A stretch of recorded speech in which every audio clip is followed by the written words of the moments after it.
Tone Deaf is the journey of a theater nerd, bringing musicals into the life of their musically challenged spouse. This show is rated explicit for mature content and strong language. I'm sorry for me. Spoilers are in every episode, so if you haven't seen the show we are reviewing, you can always check back in later with us. We'll be here when you get back.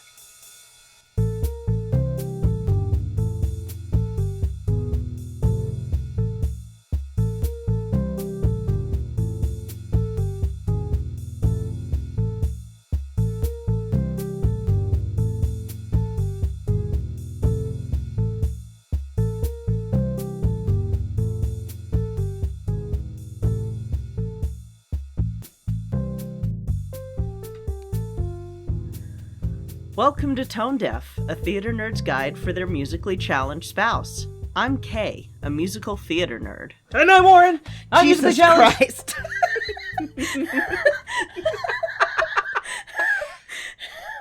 Just trying to keep you on your toes, love. What the fuck? Oh, and I'm Warren. I'm musically challenged. Holy shit. In case I also startled you wonderful listeners. Oh my god. Okay, which show are we doing today? Jesus, you are... You either had too much coffee today, or not enough, and I'm not sure which one. Holy shit. Whew, so, we're still in the Gauntlet. Oh god! I'm scared. But yeah, we're still in the Gauntlet. Today, we are doing the Land Before Time VII, The Stone of Cold Fire. Hey, lucky number 7, right? Right? Right? So, I feel like The Stone of Cold Fire is the weirdest Land Before Time movie. But as I've gotten older, I've actually appreciated it more, and I wish they had done something to bring back the characters that get introduced. Because I hate that what happens in this one is such a one-off. Yeah. Yes, because it makes you think you had a fever dream by the end of it.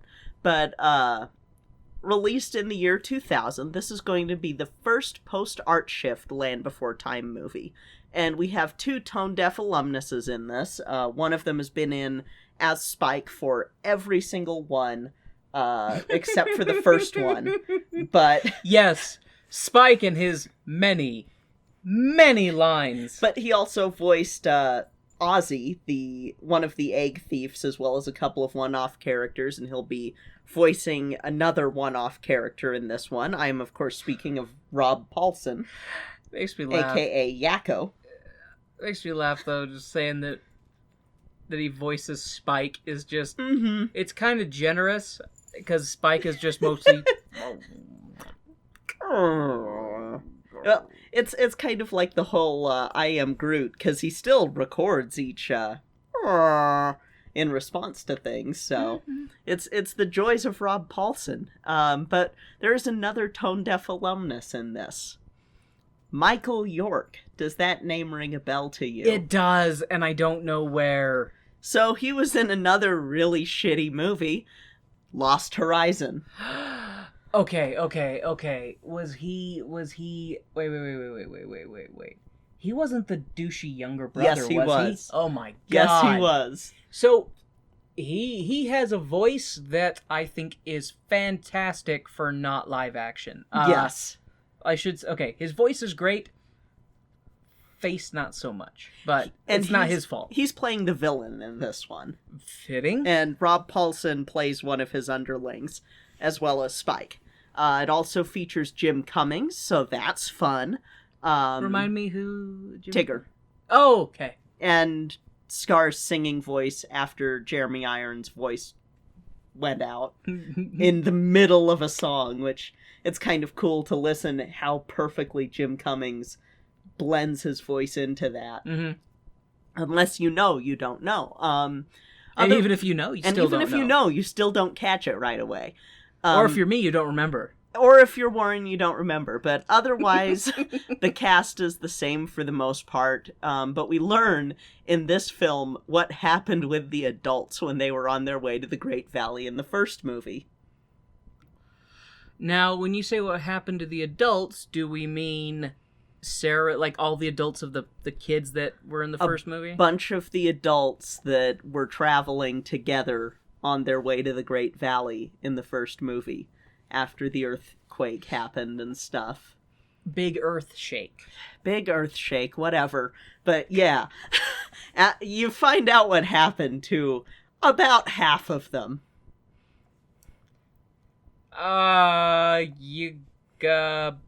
Your face says that they didn't stop over and have a party. There's some dark for this type of kids movie Were stuff. they killed by the Stone of Cold Fire? No. You'll find out. So one thing I should add before, that I meant to add before is that these movies are being directed by Charles Grosvenor. Goodness. S and V shouldn't be together like that. Who we will be seeing when we cover Once Upon a Forest. He directed that. The sequel to Once Upon an Island? So that's the one that our rheumatism thing comes from. Oh, and the Phantom is in it. Yeah, yes. Gotcha. And on Rotten Tomatoes, The Stone of Cold Fire is rated 45% for audience score, which is just a little bit higher than the last one we watched. In 45% for audience score. Yeah, it's a 0 for critics. But I don't know if that's a case of critics didn't, they're not calculating critic reviews. Yeah, I don't know how many critics spend their time watching the direct-to-video stuff. There are a few, because there are some in some of these movies where, critics are going, this is garbage for children, don't set them in front of this movie, whereas with this one, they're kind of like, well, there's nothing harmful, the story's actually pretty cool, but it's still, it's still not great, and, a lot of the negative stuff on this one is more the animation because, again, this is an art shift, so it's different animation from the last one. Yeah, because you were saying in the previous episode you were talking about that was the last one that did traditional animation. This is when they moved to an all-digital format. Yes, and so it's digital ink and paint, so it's still going to be the 2D style. Still hand-drawn, but it's done on a computer versus image by image on paper. Yes, and in comparison to the first movie, the first Land Before Time is at 79% for audience score, which I think is low, but whatever. Really? Yes. Only that? Yes. Huh. I'm not sure why. I don't know if... The only thing I can think of with that is that as it aged and new people watched it... That could be it. Later generations were less kind to it than those of us that grew up with it. And that's very possible. That is very possible with it. Because, again, there are a lot of inaccuracies in the first one, but, For me, I feel like it sits at a solid 85. Yeah, I would put it at 85 easily, because there's... The animation in the first one is beautiful. The music is beautiful. Oh, yeah. Girl. She's a little bit impatient, because... We know what you're here for today. Does Latte want dinosaur facts? Dinosaur facts! Pew pew pew pew pew pew!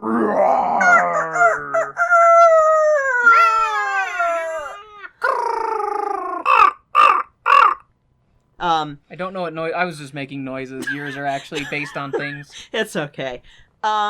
This one will be a little bit different because I'm going to be introducing you to what are called rainbow faces in this movie. Rainbow faces? Yes. They are called rainbow faces, and you'll see why. This is the type of dinosaur. Yeah. But, of course, the actual name is not rainbow faces. There is a name for these dinosaurs, and I'll talk about the dinosaur that the Wikipedia gods call it, but then I'm also going to go into a little bit of what the Land Before Time wiki says. But I'm going to side with Wikipedia on this one, and I'll tell you why once we get to what the dinosaur is. But I will say that the Land Before Time wiki does have a point. So, and this will be another you get to guess it. According to the Wikipedia, the dinosaur that the rainbow faces is supposed to be is not just any ornithomimid, but the largest ornithomimid. They were about 20 feet long, over 6 feet tall, and were fast, with the highest estimate being about 34 miles per hour. Although one kid's dinosaur website that I was looking at, because I pulled a bunch of different sources for this, stated that they ran about 50 miles per hour, but I think they were thinking about Ozzy and Strut from the first sequel and not these guys. Now, when I say the largest ornithomimid, I am referring to ones that are in the family Ornithomimidae, because if we were to include all ornithomimosaurs, then it would be dwarfed by the danger goose themselves, Dinocheirus. This is not a danger goose, this is just a giant, speedy chicken ostrich goose. Okay. It's a Mongolian dinosaur discovered in 1963 by Zofia Kailan Yaworowska. We're sorry if you're listening. I'm so sorry, Poland. I'm sorry for me. So this dinosaur is definitely not even found in the same region as our main 5 characters. But like Sarah, this would have been a Maastrichtian dinosaur being around about 70 million years ago. So, end of the Cretaceous. But they would have been at the earliest part of the end of the Cretaceous. These dinosaurs had a mobile neck that reminded discoverers of chickens, so they were like, okay, this is a chicken dinosaur, and just a giant one, and so they believed that they had a similar diet of whatever goes in my face is food, complete with swallowing live prey whole, which got upended when this dinosaur was compared to extant dinosaurs like ostriches, as well as more recently extinct ones like moas, which are all browsing grazers. So, herbivore. And they kind of went, okay, these are plant eaters, and then in 2011 they found a skull that looked to have lamellae in the beak, which in the case of this, they're comparing it to the structures that are in a lot of ducks and other water birds that are used to kind of filter out mollusks and stuff and keep mud out and stuff like that. So they were like, oh, well, maybe they're giant filter feeders, which a dinosaur that big being a filter feeder, that's a lot of crustaceans it's got to be eating. And I think even eating off of marsh plants, there's not enough really to sustain it. And then, spoiler alert, that gets upended pretty quickly because they then compare these structures in the roofs of their mouths to other animals, including hadrosaurs, and go, no, they use this to process their food. Like, they would grab the vegetation, but because they also discovered gastroliths, they were like, okay, they may have just swallowed plant matter and let their guts do the work. Kind of like other herbivorous theropod dinosaurs.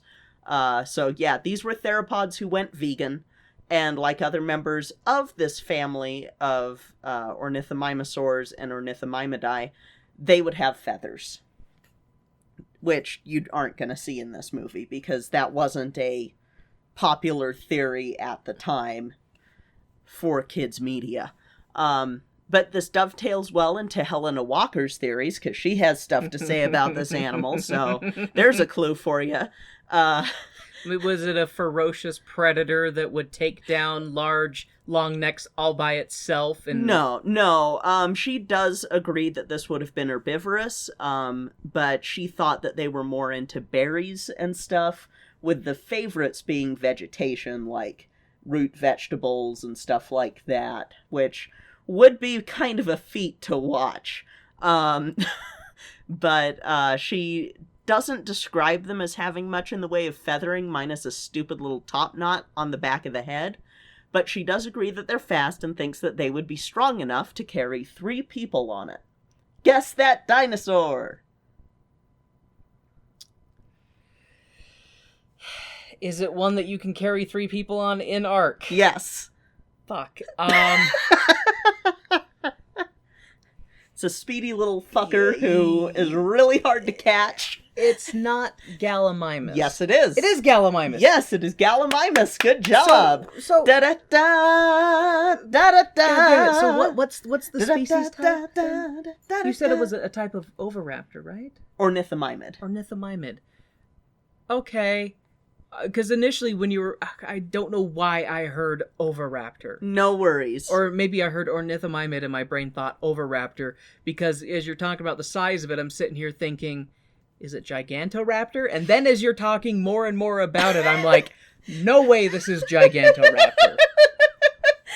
Yeah, and Deinonychus was supposed to be kind of a clue, but at the same time... they're more like Therizinosaurs.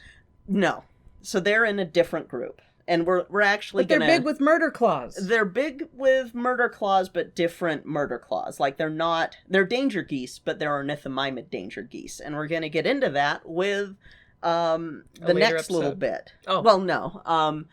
So, Gallimimus is what Wikipedia says these dinosaurs are. And I could see that, because while they would probably be more intelligent than the rest of the Great Valley denizens based on brain size to body weight ratio, I think that works for these dinosaurs that are going to be introduced, but the Land Before Time wiki calls them maniraptors. Gallimimus is not a maniraptor. Now, both groups are Celerasaurs, but maniraptors and ornithomimids are not on the same branch. And based on how Land Before Time handles them, there is only one branch I could think of in Maniraptor, and this dovetails nicely into the confusion with Deinonychus. Because yes, Deinonychus is a danger goose, but Deinonychus is an ornithomimid. Therizinosaur is a Maniraptor. Okay. So they're two different branches, and I'll swan dive into that comparison. Yes, and god damn it, they don't portray other members of Therizinosaura with the claws that they're supposed to have that makes people, when they see them, they go Therizinosaur. And there is a movie that has a Therizinosaur. Actually, there's two now. But Land Before Time ones? Yes, there's two Land Before Times that have Therizinosaurids. One, when I found out that it was supposed to be a Therizinosaur, I screamed. I was so mad because I'm like, that is not that fucking dinosaur at all. And then the other movie, they use Nonthorhynchus, which is okay. And I was kind of happy.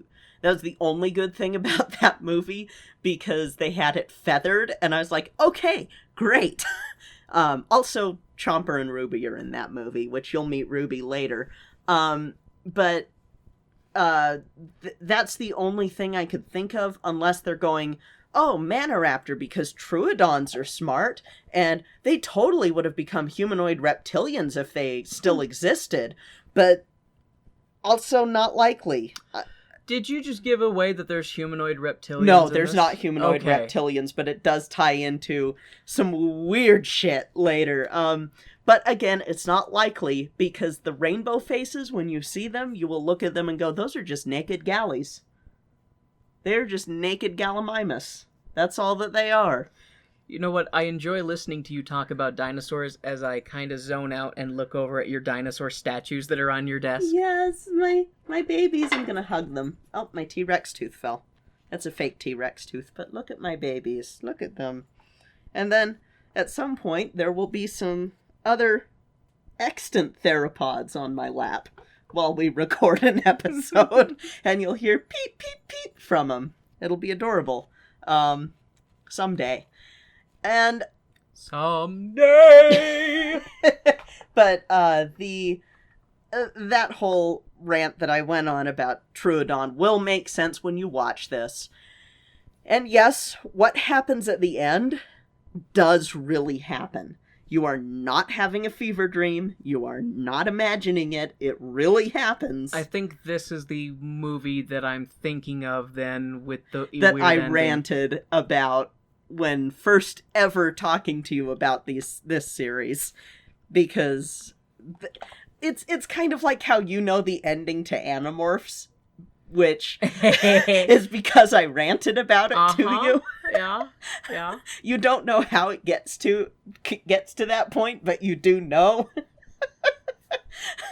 And it's the exact same here. Yeah, this is the weirdest one, but there is one that you could call a weird one, but I view it as more of a we ran out of ideas one and ran out of new non-stock dinosaurs to introduce one, even though we didn't run out of new non-stock dinosaurs as evidenced by later movies.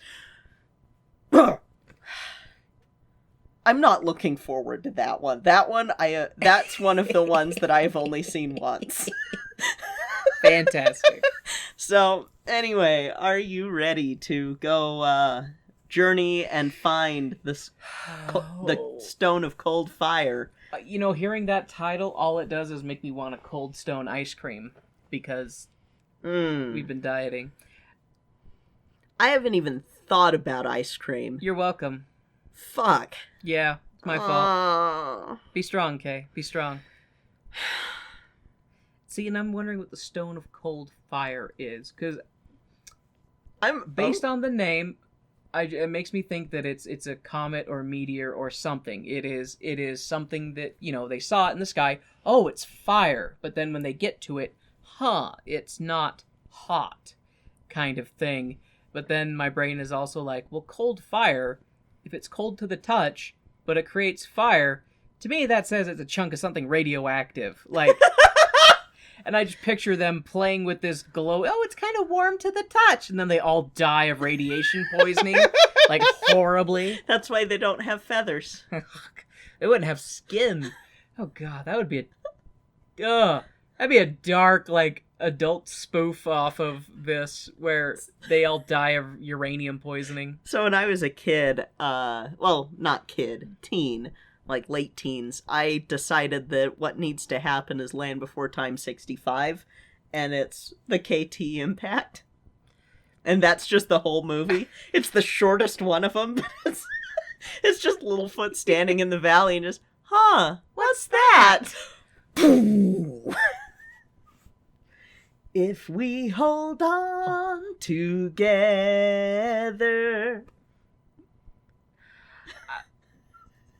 See, and then my brain just took that idea and thought of there was a big earth shake and the sky got really hot and everything burst into flames and they're all trying to flee, and you just have the group slowly getting whittled down until it's just our main characters, and then just dying a horrible death as chunks of molten rock rain down from the sky, and then then after it's over, you see the rat fuckers from journeying through the mists, and then they come out and start eating their corpses, and then you hear them squeaking back and forth. They go, "We will rule this world," and that is the story of our ancestors, the mammals.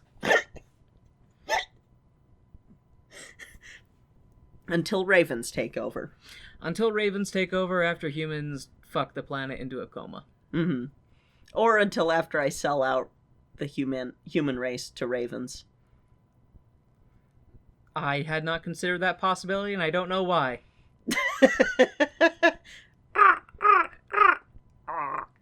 Quack. Quack.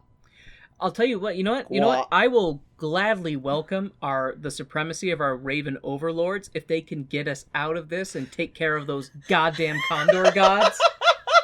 Is there a raven god that can overpower the condor gods? I mean, there is a raven god, but he doesn't really meddle in these affairs much anymore. See? So that's why ravens deserve to be in charge, because they don't come into your home and tell you that you have to marathon shitty children's cartoons. You hear that, Conondor? Fuck you! Boy, I hope they didn't hear me. I would really like to keep my entrails. Well, before we commit any more Condor-related blasphemy, let's go beyond the mysterious beyond and watch the Stone of Cold Fire! Whee! Wait. I thought there was an episode called Beyond the Mysterious Beyond. That's not an episode, that's a song. That's this episode where they go Beyond the Mysterious Beyond. Yes, the song that has plagued my mind since I first watched this movie. Yeah, it's Let's go! It's plagued me too, and I haven't even seen the goddamn thing. Let's go! All right, I can take a hint. Let's go! Woo!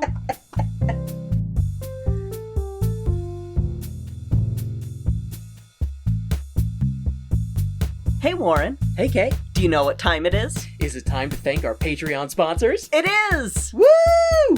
We would like to thank our Stage Crew sponsors, Jeff, Reagan, and Jasmine Wu. And our Producer Circle sponsors, Jesse, Bianucci, and Taylor Brandt. Thank you all so much for your continued support of our show. We truly appreciate it. Hi, I'm Sunny Hepburn. And I'm Brandy Fleece. And we're from Book of Lies, the podcast, where we discuss liars, cheats, and thieves, Scammers and dirty, rotten scoundrels. You can tune in for new episodes every Tuesday to hear about another lowdown, dirty liar. And learn how to spot them. So that's Book of Lies Podcast. You can connect with us on social media, Twitter at Book of Lies Pod, Facebook, and Instagram at Book of Lies Podcast. Bye! And now, the lights are going down and the music's starting back up, so let's head back to the second act of our show.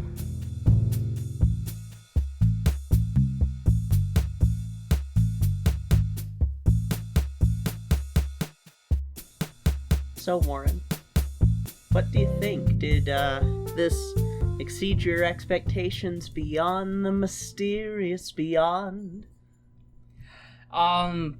No, they didn't. No. This falls prey to so many of the same things we've seen in the other ones, where they will attempt to have a greater moral or a greater lesson, but they just kind of trip all over themselves because everything's a first draft. Everything's a first draft, except for maybe some aspects, maybe some like the one good song in it, stuff like that. Everything else, the rainbow faces. Everything else is just a first draft. So, yeah, and I am not okay with how much creepy, touchy uncle was in this one. I feel like that was the real moral to this one. Everybody's uncle's creepy? Well, no, just the person that could hurt you the most, maybe the closest to you. Maybe in your own family, yeah. And I will say that the way that they handle that lesson in the first half is really good. They do a good job with it in the first half, and then fuck it up in the second half. And that's what I mean. It's kind of a blunderbuss. Is it just kind of goes everywhere? Yeah. And it hits the target on some things, but then it's also all over the place. And it's what is the weak, at least to me, is the weakest point in this, is that they fuck up the moral. Because, like, there's a song later that if it had been about kids, would have been passable. But because it's about the adult, no, you can't have that be the lesson. You can't have that song about an adult. Yeah. It's okay as a kid, but not as an adult. Or if it's it can't be someone it can't be about someone who has a power imbalance above you. It cannot be that way. Because there's the song you're talking about that we'll get to. There's a lot of abuser rationalizing, abuser sympathizing aspect to it. And it's dark. It's really dark to think about. Because when you consider the things that are going on in the show, like kidnapping and attempted murder, you don't necessarily want to be like, oh, I'm sure there's good in that person. Yeah. No good. Yeah, maybe there is, but you know what's on display? The bad. Throw the whole man out.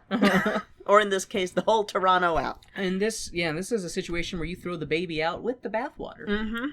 Because that baby is evil. That's an evil-ass baby. I will say that this is one where the side plot is okay being in it. Because in some of these, the side plots really just, like in the fourth one, the side plot of well, I guess that one's not really a side plot, but more of the meandering, like, oh, now we're in this cave for 30 minutes because, there was no reason for that whole scene. There's no reason. With the Archelon in the turtle? Yeah. With the Archelon in the turtle. With the turtle in the turtle. With the turtle in the turtle. With this one, I feel like the side plot with the rainbow faces, they managed to weave it in a little bit less clunky. That is my smallest issue is with them. Yeah. They are smallest issue in the entire show is with them because there's plenty of other stuff to be annoyed with and to nitpick at. And I feel like if they would have done, like, some of my nitpicks with other stuff in this movie is because of a few animation choices that they make, that they do it enough that I'm like, you talk about the wings? Yes. Yeah. The issue that they have about the wings. Because that's not a thing. That's not how pterosaur wings work. No, and considering that we've never seen it in any of the previous ones, granted the other ones were... the first movie has it a little bit. I will have to see evidence of that because I don't believe you. Yeah, I feel like I would have noticed that. The first movie has it a tiny bit, but everything else is so good that you don't notice it. Okay. Whereas with this... It's jarring? Yeah, with this it's jarring when it happens. And it shouldn't happen, but yeah, this one, I will say, is higher up this viewing than it usually is for me, because I'm older, and because when I first watched it as a kid, I thought it was just weird, and I didn't understand why the rainbow faces were suddenly aliens, and rewatching it, I'm like, oh, okay, they do a good job of establishing. It's just that I hadn't seen enough media like that as a kid to get what they were coming from with it. I have severely mixed feelings about it. Oh, I have mixed feelings about it, too. But we can talk about it. I have mixed feelings about it, too, but it's just more... Because I have seen all of them... I know where this goes. Oh, gotcha. Gotcha, because we're on number 8, but they get really We're bad. on 7. Oh, sorry, yes. Yeah. But yeah, no, I know where this is going. You don't yet. No, I don't. You will look back fondly on this one. Remember when the least dumb thing in this series was alien dinosaurs? Well, I mean, alien dinosaurs after other stuff that happens, I'm like, sure, why the fuck not? Sure, why not?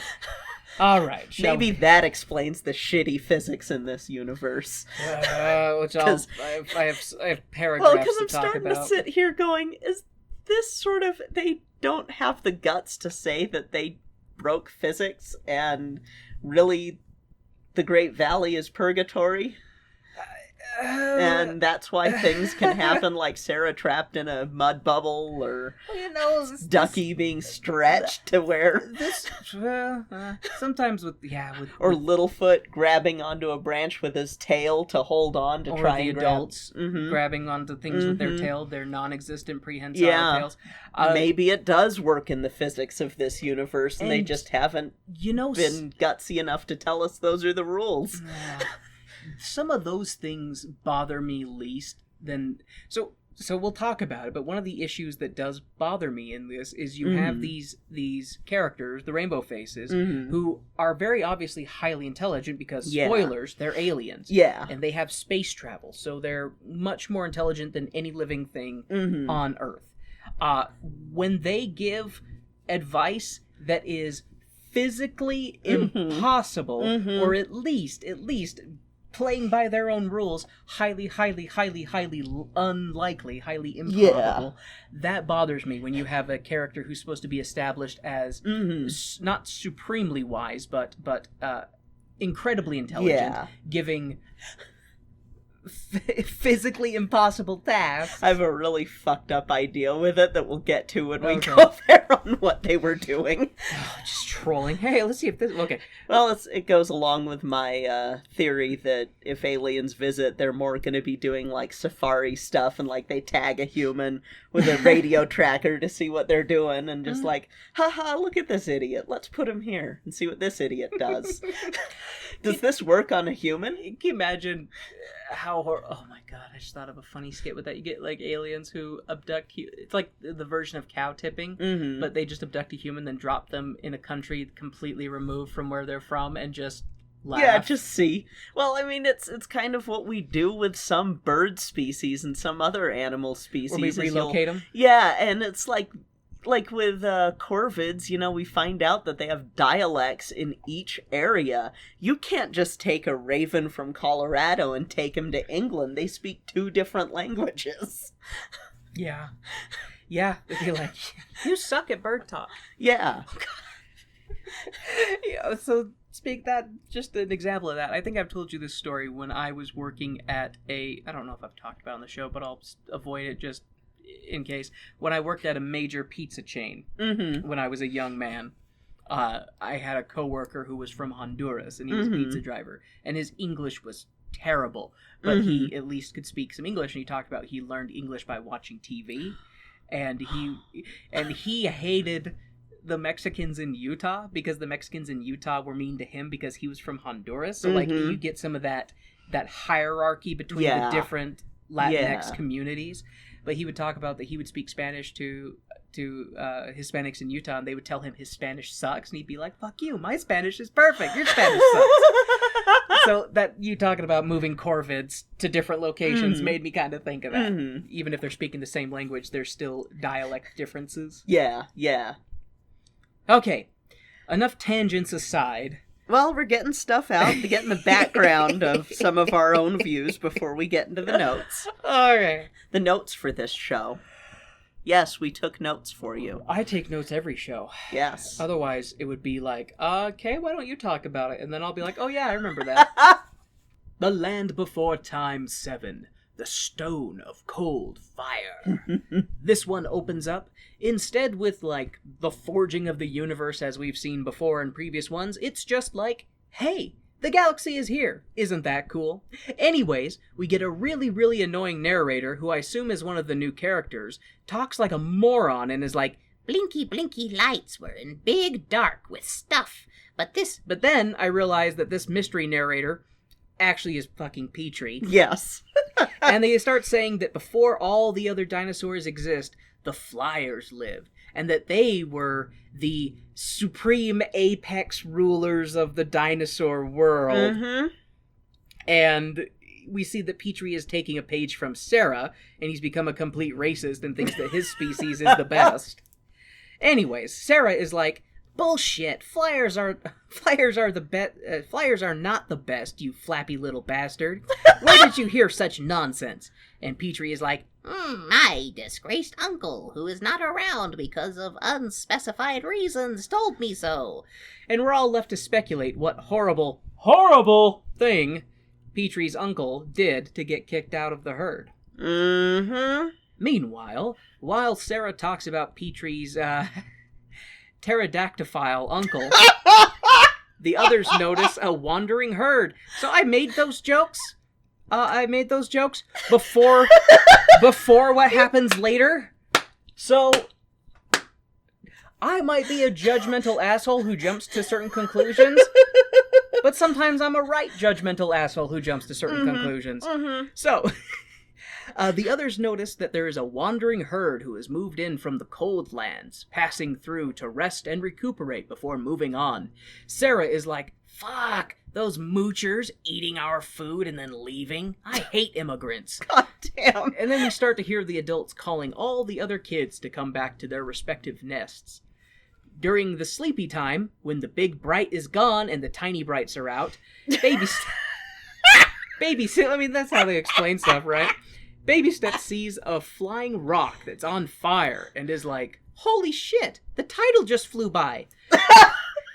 The next morning, the adults are like, Baby Steps must have gotten into the golden flowers again. He was tripping hard and said that he saw a flying rock.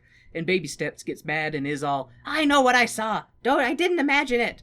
And then these two blue-striped, rainbow-faced fuckers come in to be like, How dare you all think that this boy is lying? Have you seen all there is to see? If so, then we'll just go and consider this series over. No further mysteries to unravel. Oh, you haven't? Okay, well let us sing a song about the mysterious beyond and what's beyond the mysterious beyond. And they do sing. Beyond the mysterious beyond. And it is out not a past bad... the smallest light that's twinkling. You cannot even have an inkling of what's going on. For example, there's this enormous black... And he's about to give the secret of, there's a black hole in the middle of our galaxy. So we have two... we have I assume male and female. Yes, or at least they're presenting male and female for the purposes of their mission. Yeah.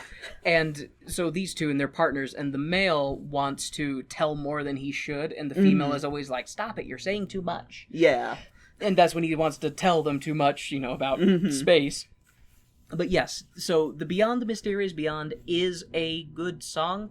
I will not criticize that. All it does is make me realize that every time we watch one of these, there is potential for it to be good, which is what makes it so much more frustrating when it's like, you have good aspects and then a lot of crappy stuff. Like, it has really good moments in it, like, if stars can fall, and rocks can fly, and mountains catch on fire, we can set our sights beyond the sky, or maybe even higher, beyond the mysterious beyond. Trust in your own imagination. You are a part of the creation of all that lies beyond the mysterious beyond. And it's a good song. It's a good song. Everybody sings it well. They have good harmonies. It's like they cared. Yeah. It's like they cared with this one. And I'm just sitting here like, this had the most potential. And it showed that they had the most potential for a good musical number because, not just that, he leads into it because he can't explain the what's beyond the mysterious beyond in any other way. High, so he had to sing. Yeah, he had to sing. And when you think about dinosaurs and birds, it does make sense that it's like, okay, let me break it down to you in a way that you understand because you're all archosaurs. Let's sing this because that's what archosaurs are good at, is singing generally. Yeah, fair. Even condors have a call. I mean, they don't have a syrinx, so they can't do singing, but they have a language, as we have learned. Unfortunately. It's a very complex language. Sounds like someone needs a lozenge. Well, it's hard to speak it sometimes, but... That's why I have you for a translator. Yeah, sometimes you can get your messed with your stuff like that. My eyes would have been pecked out long ago if I didn't have you. It's really tough. So, after the song, Papa Tops, I hate saying that. Daddy Tops. Daddy Tops. Ugh, that doesn't make it any better. Daddy Tops is worse. Yeah, don't worry. I'm going to call him Papa. He's going to get a name in, I think, 3 movies. If I already have it in my notes here, but I'll try and remember to call him Senior Tops. That will work better. But yes, I hate saying Daddy Tops. Anyways. It's horrible. Papa Tops is like, I don't like things that I can't understand. Like this, stone of cold fire. Fire can't be cold. I wish I could introduce him to hot ice, but that's neither here nor there. Anyways, Papa Tops tells the rainbow-faced strangers that he hates them and that they should go away. Baby Steps is like, but I know where it fell. We can go to it. And Papa Tops complains some more about how the strangers are filling the young ones' heads with nonsense. Papa Tops stomps off after putting his foot down, and G-Pa Big Steps comes in all, Baby Steps, you're embarrassing us in front of the immigrant caravan. Maybe stop your rantings until the strangers leave. I hate being embarrassed in front of people I don't have to deal with on a daily basis. One bit that happens too with the Stone of Cold Fire, in quotes, is the Rainbow Faces kind of plant the idea of maybe there's something special about it. That's right. Well, what was it they say? Because Baby Steps has talked about how he saw, they've seen flying rocks before. It's nothing, special. And he's like, this one was different. And that's when, the Rainbow Faces come in and they're like, oh, how do you know it's not something? It could even be a stone of cold fire. And they're like, a stone of cold fire? And he's like, yes, they're, magical things. He's you're absolutely right. He's the quest giver who gives the idea that there might be something special about this rock. And that's where my first thought that this entire thing is some experimentation and that they needed someone to do a catalyst to see if they could urge everybody to do something, and it's a sociology experiment on these dinosaurs, and it's fucked up. It implies that the scientific body that governs these Rainbow Faces either has no control over their interfering of less developed civilizations, or they just all don't give a shit, and it's kind of like, hey, just go do whatever. Or Mr. Rainbow Face is about to receive one hell of a reprimand when he gets back. Yeah, maybe. Because the female Rainbow Face is like, don't fucking tell them anything, shut the fuck up, what are you doing? The female Rainbow Face is constantly at the other one being like, you're saying too much, you're saying things that you shouldn't be saying, You're telling. Yeah, you're telling things. You're doing things you shouldn't be doing. To the point where by the end she's like, fuck it. Oh, and one thing we didn't mention is that it's mentioned by the migrating herd that the Rainbow Faces have been with them for a little while. They were just kind of migrating with them, and that they're strange and nobody knows much about them. Yeah. So they're very ambiguous and very mysterious. But anyways, the group disperses and the kids wander away.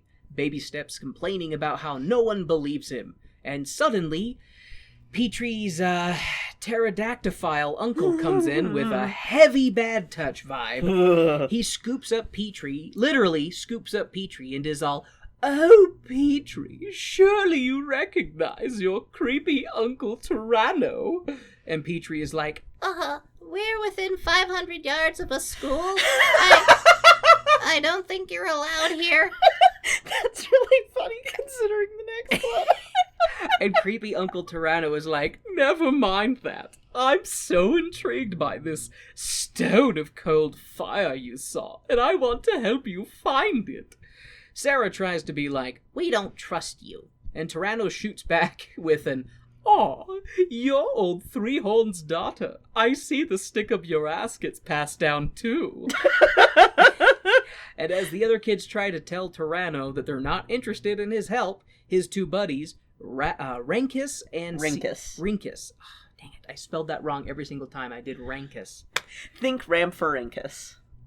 Okay, that's not a good...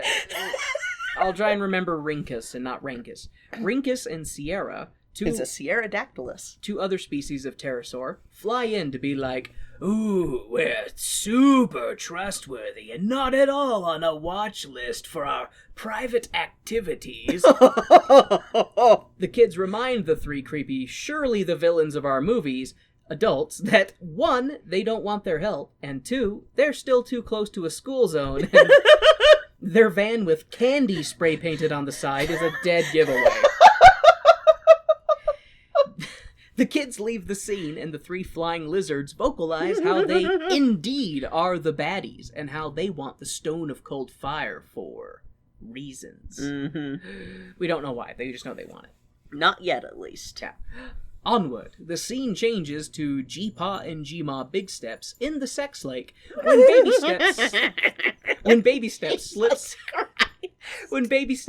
on a hill and slides into the water, ruining their moment. The Grands ask Baby Steps what's up, and Baby Steps tells the adults that Petrie's creepy uncle and his creepy friends were creeping on them, and then G-Pa loses his mind and is like, that son of a bitch is back in the valley, I'm gonna stomp him into jelly. And G-Ma is like, now calm down, you haven't even seen him and he's already making your blood pressure rise. G-Pa apologizes, but reminds G-Ma that Tyranno is a fucking prick who apparently almost got lots of the adults killed when they were venturing to the Great Valley. G-Pa tells Baby Steps that he has good instincts for not liking Tyranno on sight, and that he's a blowhard who should not be trusted.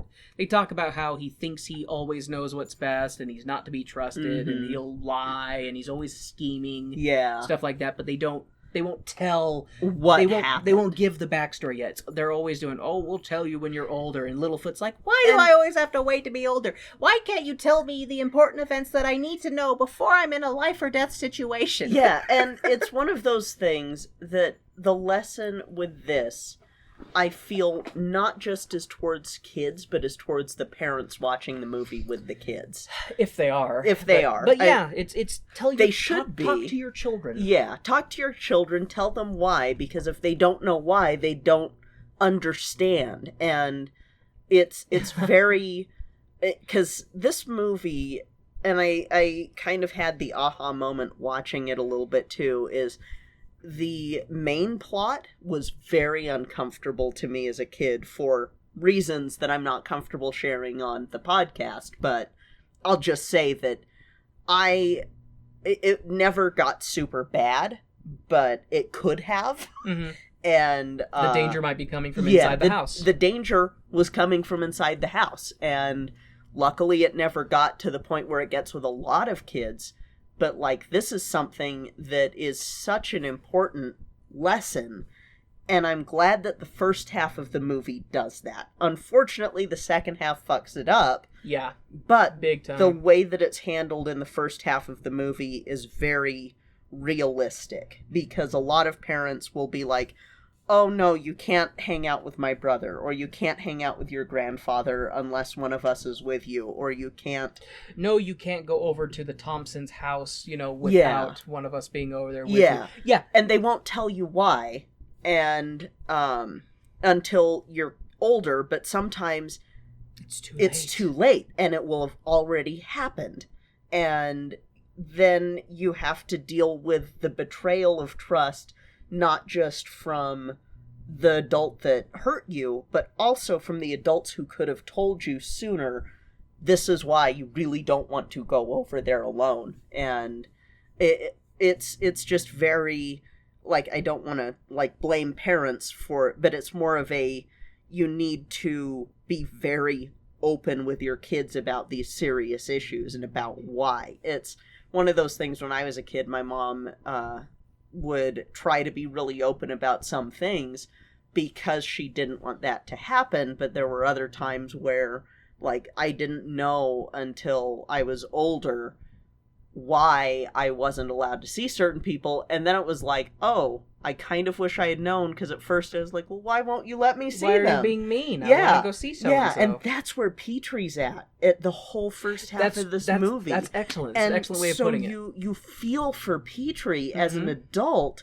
and as a kid you're kind of feeling for him too, but as a kid it doesn't click for you because you may not have been told yet either why that relative can't be trusted. Because we've seen with Petrie and his interactions with his uncle is like his hero. Yeah. He thinks his uncle is this brave adventurer who's done all these amazing things and has all these great stories. Mm-hmm. He doesn't know that his uncle, who's his hero, is a creep because his mom hasn't told him. Yeah. And what's interesting is the times we see Petrie interacting with his uncle when his mom's near, she side-eyes his uncle too. Yeah. But she doesn't tell him. Yeah, and doesn't want to ruin that love, I guess. And the way that they handle it, it's one of the big positives for this movie. For the first half, they handle it so realistically. Like, yeah, it's dinosaurs doing it, but put that with human kids, that's something that happens, and that is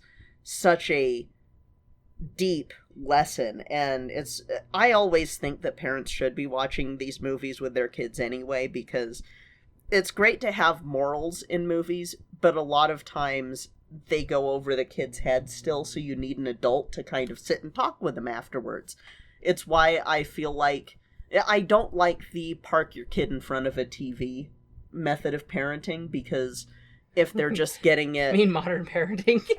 But, like, as long as TV's been around, there have been parents that do that. And it's the same thing with, like, letting your kids just do whatever without any context, without any conversations, and then you wonder why X, Y, or Z happened. I mean, You've got to talk to your fucking kids. I was kind of that babysitter to an extent, but I never...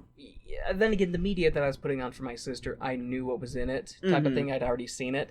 But it was also so that, you know, to immobilize her so that I could go and it was make lights her and lunch. Colors. Yeah, you know, it was, I knew that, like, if I had Teletubbies on for her, I had 20 minutes to, like, use the bathroom and make us some food, and she would still be there when I came back. And lights and colors is a different thing, because lights and colors, you're not expecting anything deeper, but with movies like these, they're trying to teach a moral, even if they do it shittily. And the thing, it's great when a show does that, but you've got to have someone there to help translate it to the kid, because kids don't always get the lesson. Like, I mean, that's, you know, my mom let me watch a lot of movies that most kids couldn't, but that's because she would sit me down, and we would have a discussion before, and then we would have a discussion after.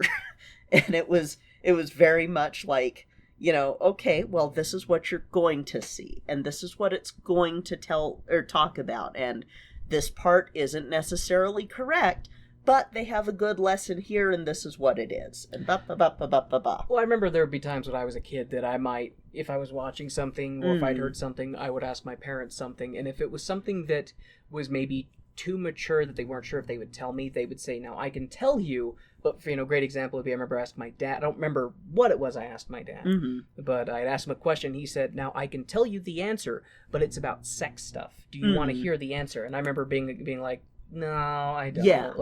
And so I was like, okay, I know that this thing is sex related. Yeah. So, like, I will say one thing, because this is kind of going back to, like, the lesson with this.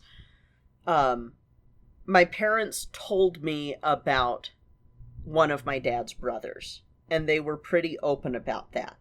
They never told me about my dad's father. And about why, like, they told me why I couldn't ever see my dad's brother. And they also started to tell me why I couldn't see my dad's mom. But they never told me until I was older why I couldn't be alone with my dad's dad. And it was very upsetting to find out later, because I did idolize him. Because you had positive memories. Yeah, I had positive memories about him. Tainted by that. Yeah, and it's one of those, like, that's why this one, in the first half, hits me harder. Again, the second half fucks up the lesson. Thanks a lot, Ducky. Yeah, you award winner. True. All right. So, that aside. Yeah, sorry. It's all good. I had to step in about this lesson, because it's sort of it's the best that they've ever done with a moral in one of these so far. It's pretty up there. Because they're moral... it's actually tackling a more serious and relevant issue. Yeah. You know? The only other one that got close was the third movie, with the don't abuse your kid because they're going to abuse someone below them. Shit trickles downhill. Yeah. If you're shitty to your kid, they're going to turn around and be shitty to someone else. And I don't count that one in the same level, because that one wasn't tackled as the main moral. It wasn't. No, even though it should have been. It was a really good moral that was relegated to a side moral, rather than being something more of a focus. Yeah. And it could have been much better as a focus, you know. Okay. The scene changes to Tyranno talking to Petrie and his siblings and telling them some bullshit story about facing off against a sharp tooth. Petrie's mom tries to call the kids back inside, and his uncle snatches him to have a word, and he puts his wings around Petrie, and the scene goes immediately to the other kids who are playing a game, and Petrie shows up with a very obviously troubled and sad look on his face. Yeah. You people listening, so you know you've seen this in animation before where a character will have a smile on their face but their eyes are sad. Mm-hmm. That was Petrie in this. Mm-hmm. He was very obviously upset. Like I said, this show is upsetting Uh-huh. in how accurate they portray this.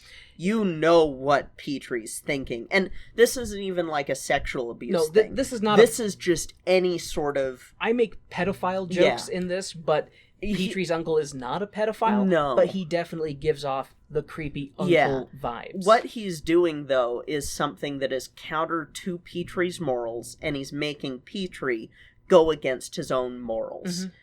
As a favor to his uncle. as a favor his to his... favorite uncle. Yeah. His hero. Yeah, He's and... making somebody not be themselves in order to do a favor to somebody that they idolize. Yeah, and that's fucking abuse. Yeah, it is That abuse. That is... Ugh. Man, this one hits close to home. So yes, Petrie is very obviously troubled and has a sad look on his face, and I want to hand Petrie a doll and ask him where Tyranno touched him. You almost spit water. Yes, I did. Tyranno is so creepy. Anyways, Thag wins the Pinecone bowling game that they're playing, and Petrie is like, Oh, hey, speaking of stones, I'd sure like to see that stone of cold fire. and the others are like, no, your uncle is a creep, and our respective adults told us to stay away from him. Mhm. Petrie loses his shit over his friends not trusting his uncle, and he flies away crying. And right into his uncle's wings, who is like, there, Petrie, tell me all about it. And he wraps his wings around Petrie and gives him this really creepy look. And and the scene changes. Yeah, that was... Like I said, this one is targeted at both sets of audiences watching it. They front load the creepy adult vibes in this. They do, because it's something that the parents also can easily latch onto because they know what that is, because they've had the experience, or they've had the life experience, even if they personally didn't. Maybe they knew someone who did. The kids don't understand that yet. And maybe the kids will see Tyranno and being like, oh, well, I don't see the problem until later. And then it clicks for them. Maybe it didn't for me right away because, I was a kid. And I don't think I watched this one with my mom when I was younger because I would have been 12 Your mom watching also falls this. asleep during movies, so... Yes, she does. If you were, your mom probably would have been like, oh god, this is boring, and then drifted off. But my daughter likes it, so... Yeah, and so it's they do such a good job with such a dark fucking lesson. Yeah. At the beginning. At the beginning. And then they fuck it up. They fuck it up so bad. It's so a classic Land Before Time direct-to-video sequel fucking up.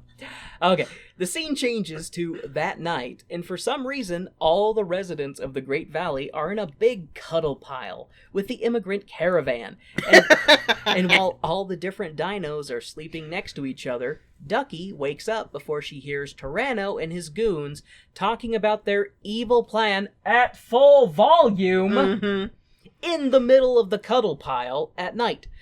Apparently, Tyranno wants the stone because he's got delusions of grandeur and thinks that the stone will give him the power that he craves. The power to somehow lead the herd and be king of the Great Valley. They think that the stone is magic and it'll give him powers. It's not really explained more than that. I don't know how or why the stone would do this, but it's a kid's movie, and thinking the stone is magical is one of the least dumb plots that we've encountered. Which part of that's because the Rainbow Faces planted that seed because, well, Mr. Rainbow Face planted the seed. True. Because he's a very unethical researcher. But that's the thing that makes me laugh, too, is they give very vague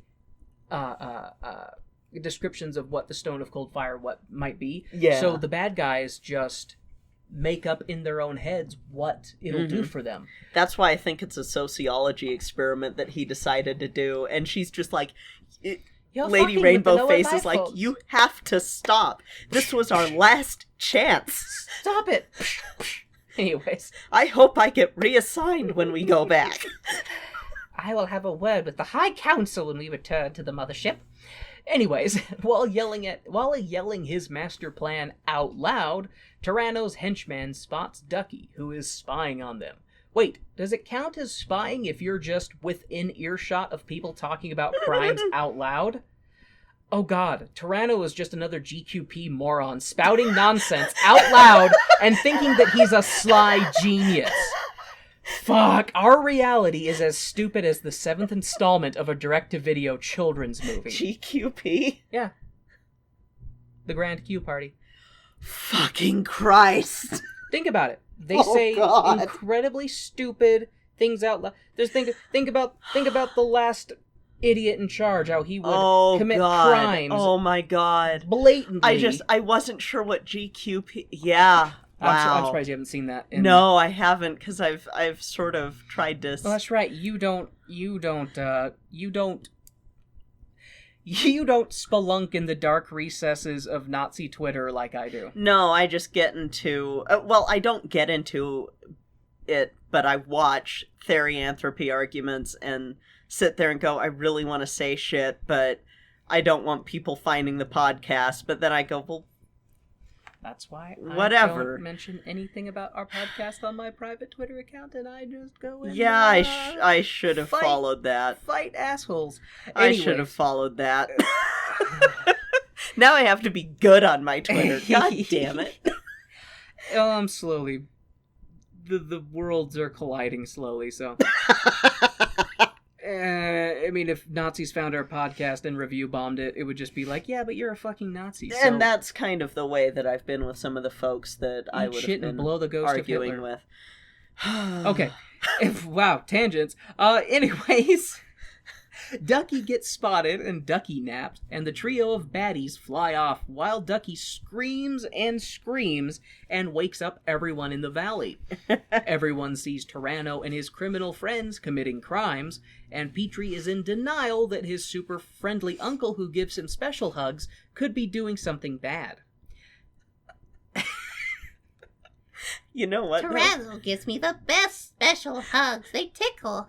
Petrie's also a little bit like the diehard supporters who said that they were super Christian, trying to reconcile with, how they support the most unchristlike people. Wow, this ever. Has so many fucking layers. This is like a lasagna of a movie.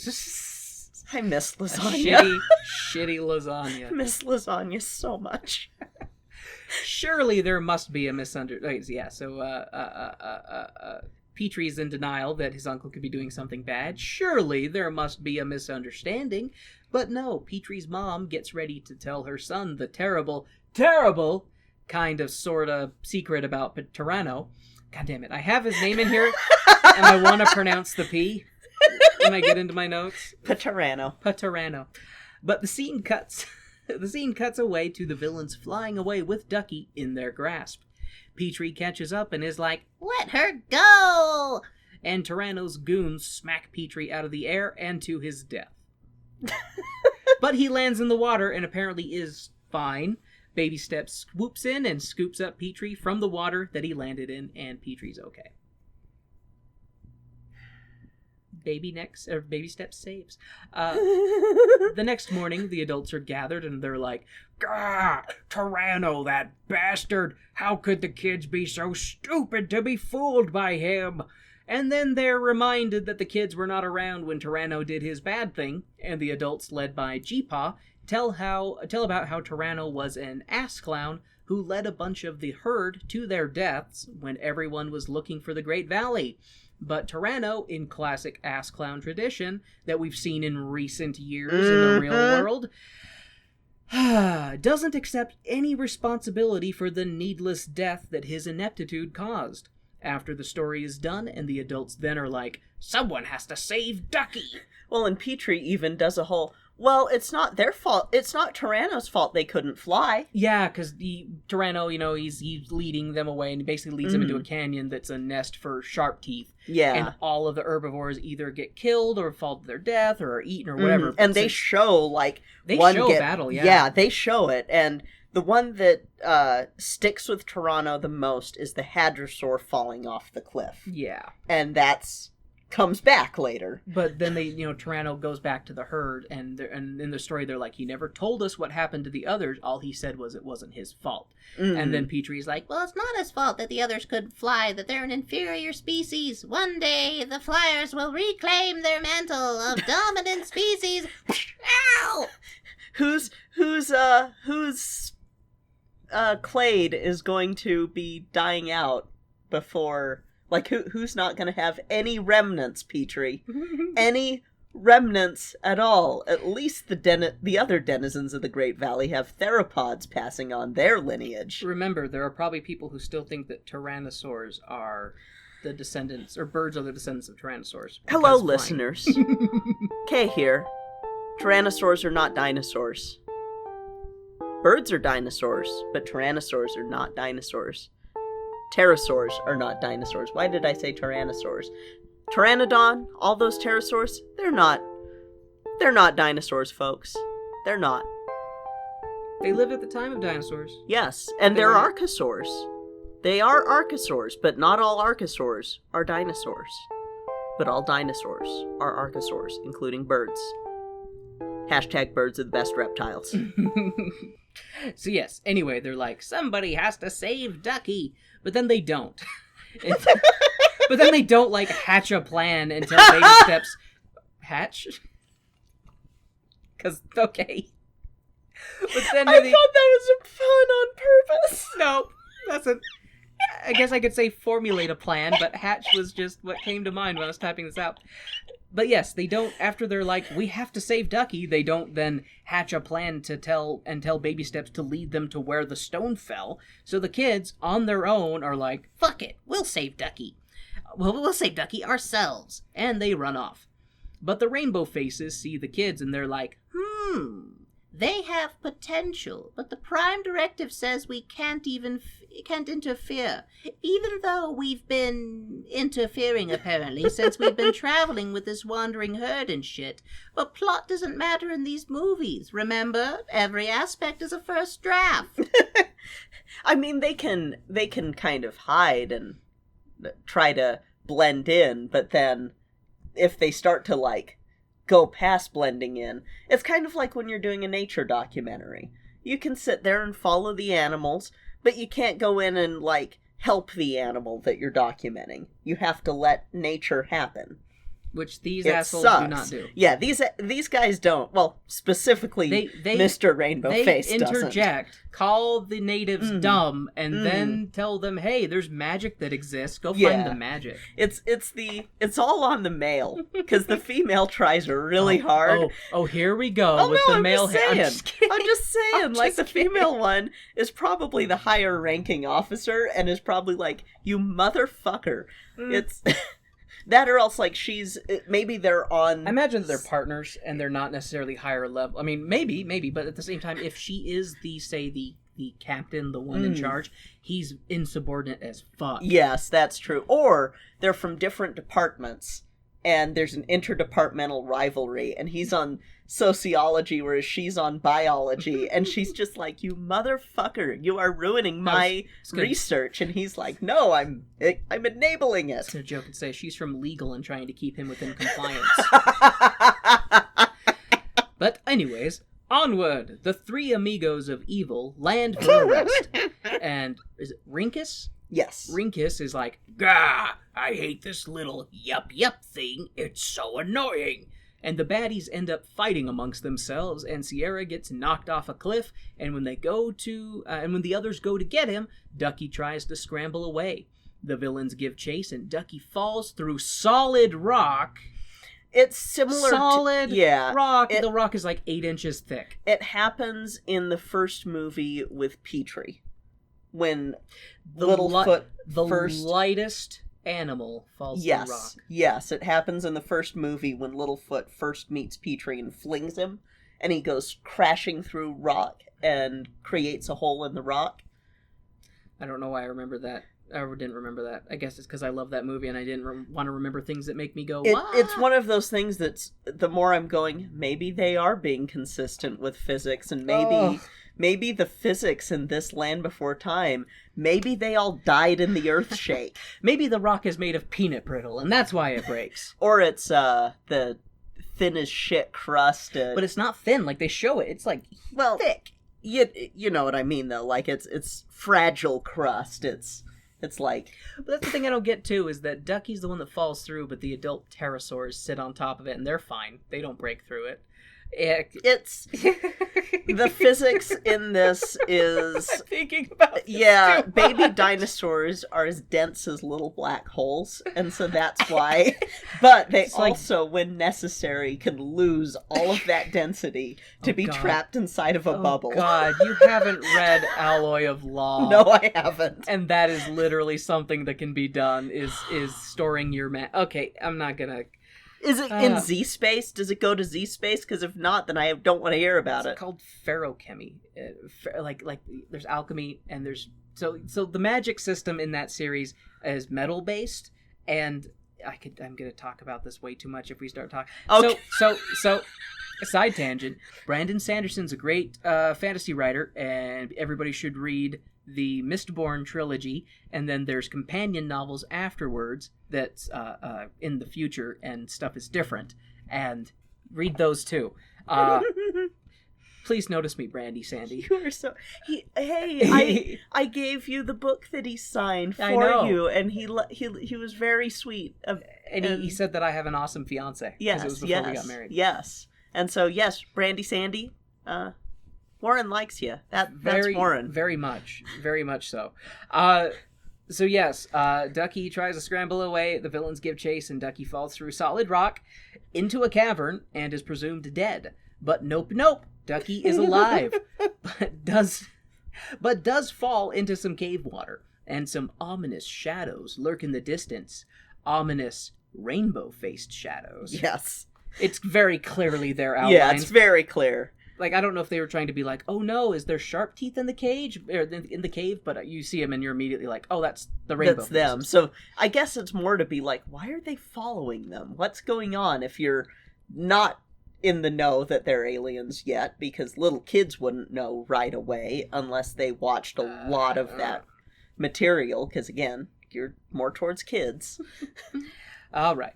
Back at the rest of the baby gang, they reach the cavern, and the only way to cross are some vines that stretch the vast distance.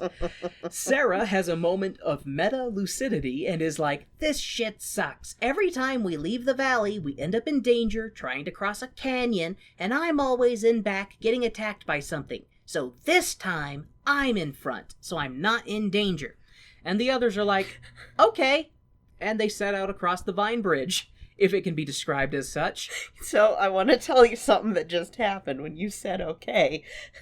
It made my phone think you said the OKG word and started saying everything that you were saying. Like typing it out, fantastic. And I had to stop it before it tried to do something. Okay, Google, tell Kay that they are sexy, beautiful, and wonderful, and I want to touch their butt. Oh, God. Warren. What did it do? Okay, I think I stopped it. Jesus Christ. That's funny, because all I said was okay. I don't know. Oh, okay. Didn't I don't know what caused it. I don't know if it just heard the cadence of the way you were speaking or something, but it did it. Okay, and then set out across. I didn't do it that time. No. Okay, anyways, they set out across the vine bridge, if it can be described as that, and as they're crossing, Thag gets hungry and eats the only load-bearing flower on the vine, holding up bites through the vine. I know, he bites through the vine, but he sees a flower and he's just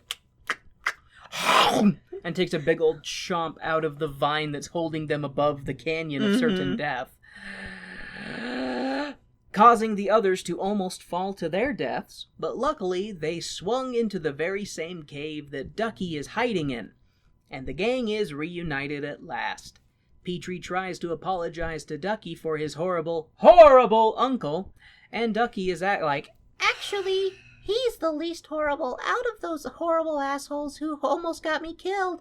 And then Ducky leads everyone into a song about how every bad person has some good, and even good people have some bad, which, I mean, fair and balanced, but also is a tad abuser apologetic. So Yeah. while the song is trying to have a deep and heartfelt meaning, it's kind of lost among a bunch of child-napping potential murderers. And the thing is, if this song had been about a peer, it would have been a fine song, because it is a decent song compared to their other songs that the kids sing. If this song could have been sung about the bullies from movie 3, Yeah. it would have been entirely different. Yeah. It would have been great. It would have been like, okay, this is... Because it's actually a better song than the song that they sing about the bullies in the third movie. The song itself is not bad. It's Yeah. like the components itself, the song is not bad at all. Yeah. But the context that they're using it to try and explain away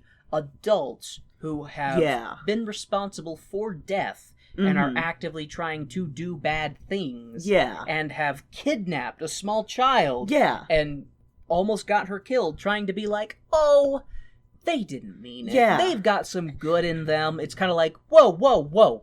No. Like, yes, you're not incorrect. I'm sure that Rinkus and Sierra love their mother and brought her flowers on Mother's Day. Yeah. But they're still criminals. They're still doing bad shit. And it's, it really, that song changes the tone of everything from this point forward regarding Toronto and the kids' reactions to him. And Toronto also starts to have his coming to moment. You know, we start to see him questioning what he's doing, but then he waffles a bunch. Yeah, too. yeah, So and he's a dick. And with that happening, though, it really ruins the message from the beginning. Yeah, it does. It really Absolutely ruins does. it, and it sucks because it was so good at the first half of the movie. The first half of the movie is one of the best things that Land Before Time has done in their sequels, with a lesson.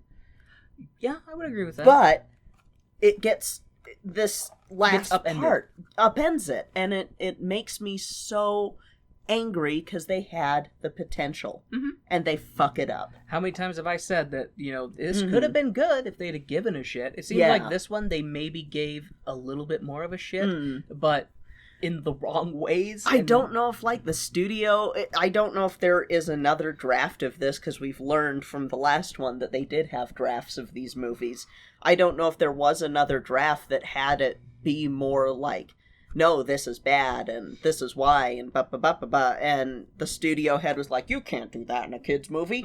Fuck you, you can do that in a kid's movie. Kids need to know that some people are assholes, and they can't be redeemed. Yeah, agreed. If you don't learn this lesson, you think that everything that Kylo Ren did in the trilogy, in the latest trilogy, is okay. And you go, ooh woo, poor special boy. This poor boy. His uncle was mean to him. His uncle was mean to him. Ooh woo. Ooh, woo. I love this boy, and nothing is wrong with what he did ever, and there was nothing abusive that happened with him and Rey. This is me. This is Stalin. We're married. Yeah, that's the point that you get to if you don't learn the lesson from the first part easily. And you get there and go, oh, he has good inside. Yeah, sure. Still a dick. Sure. He's still a dick, and he can still go fuck off. Did you guys know that Saddam Hussein wrote very feminist, positive romance novels? Yeah, Still was a bastard. horrible dictator and murderer. But yeah, very pro-feminist and wrote romance novels. Bet you didn't Hitler know had that. a dog he liked. Guess what? One of the most despicable human beings that ever existed. And I would go back and strangle baby Hitler. I love that scene in Deadpool. Oh, I would do it. I love it. I would so do it much. without a Love it. single thought. I love it. I have issues about potentially screwing up the space-time continuum, and Some things don't need to happen. the song ends. And just as everyone is like, yeah, even people who do wrong are only doing what they do because Fuck they this think song. it's right, ah! 'Cause Ducky gets snatched again by the baddies, and then Ducky bites Rinkus's foot and makes him drop her to her almost death. But lucky for Ducky, she has some ride or die friends who leap into the canyon to try and save their friend from death by trying to commit suicide. Yeah. Walnut-sized brains and whatnot. This brain can pack so many neurons in it. But not enough to rub two brain cells together. Anyway, the gang of baby heroes use a log and some vines and are able to save Ducky, and while Thag and Sarah are trying to pull the vines tied to the log back to shore, they get pulled into the water by the current and fucking water ski on the river as Ducky and Baby Steps ride the log. Yep. It is one of those scenes that you look at and you go, that's a cartoon kid's adventure. You know what? That scene bothers me least. Bothers me less than what happens later with the geyser. Yes. So we'll talk about that. Yeah, the geyser is... Because I at least look at the thing happening with the log, and I'm like, because what happens is, Ducky, Sarah and Thag are on the shoreline, and there's like some wood underneath them. Yeah. And they're like pushing against, trying to pull the log, but then the log pulls too much with the current, and Thag and Sarah get pulled along on the wood underneath them, and that's what works as their water skis. Yeah. So I have a little bit more of an ease believing that that the weight of the log plus the tautness of the vines that pulling them, I can suspend my disbelief just enough with that to not completely have my brain implode. But the geyser later on, I just drives me up a wall. So I'm such a gripey bitch. You're fine, baby. The bad guys give chase, and when Uncle Tyranno tries to grow a moral backbone, his henchmen grab him and force him to give chase. Right into a cliff. The babies get away and are like, "Ha-ha! Did you see those dumb flyers do their dumb hit a cliff trick?" And Petrie is like, "Did you see my uncle try to grow a moral backbone? He not bad."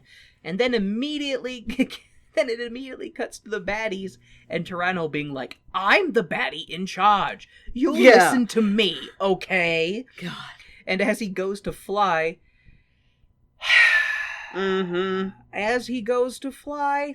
his wings, the membrane of his wings turns transparent. And it's a stupid thing they've been doing this whole movie.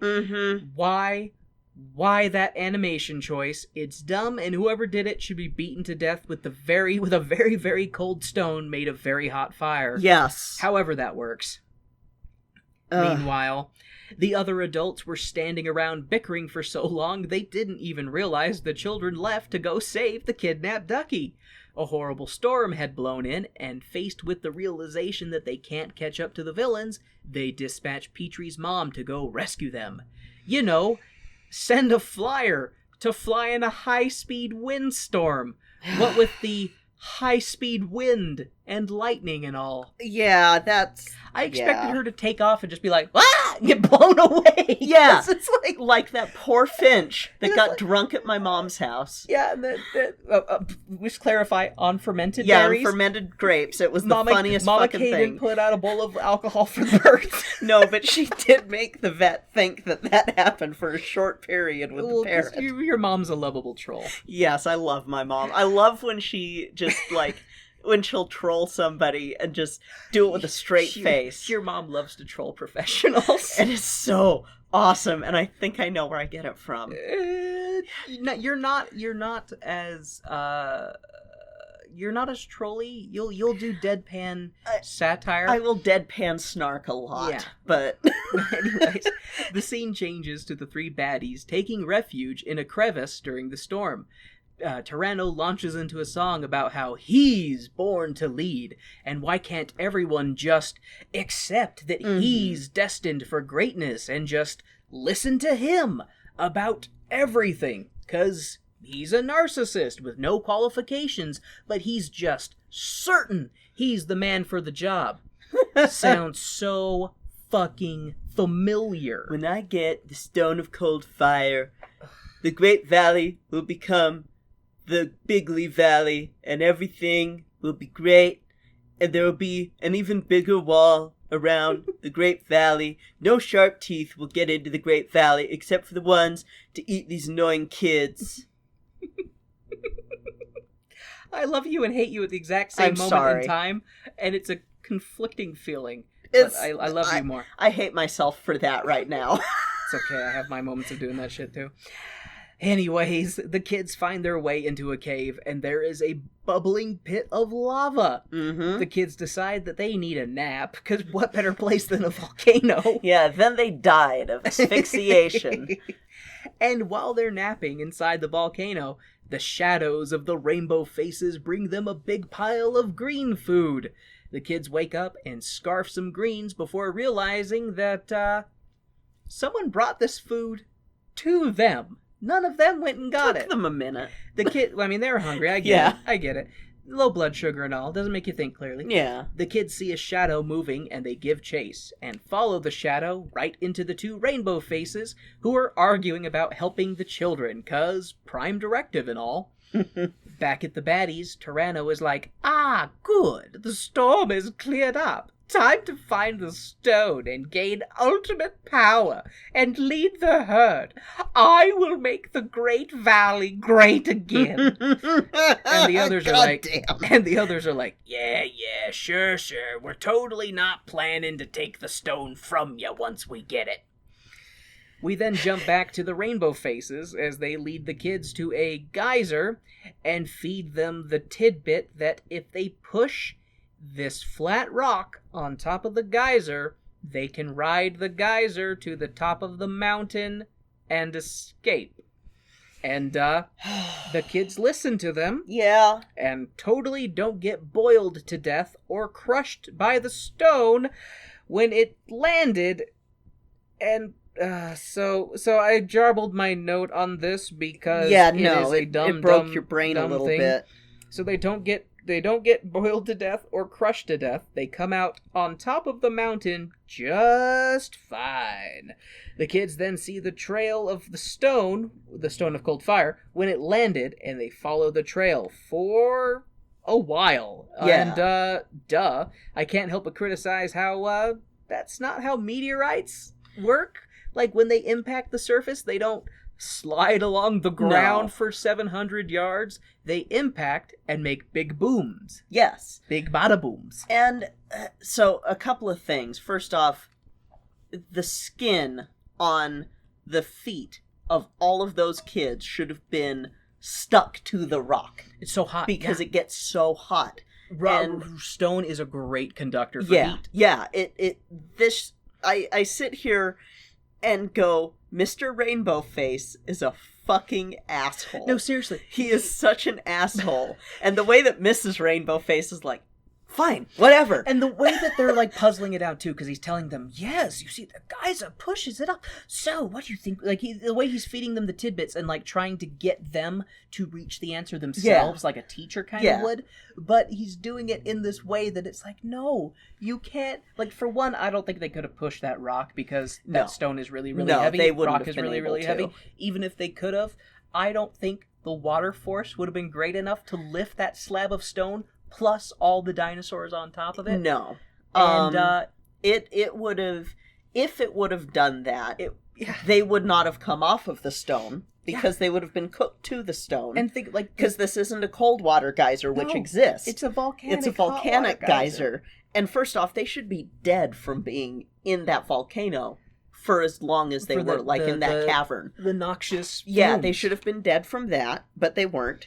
They should have, the way that they were creating the pressure chamber, I can see the reasoning behind it, but even if that worked, it would kill those kids so much. They would be dead before they left the chamber. When the geyser pushes the rock up, and them too, and they shoot out the top of the mountain, and then they have to fall and land without Mhm. hurting themselves, Mhm. and then the rock comes crashing down. And almost squishes Spike. And it's just one of those...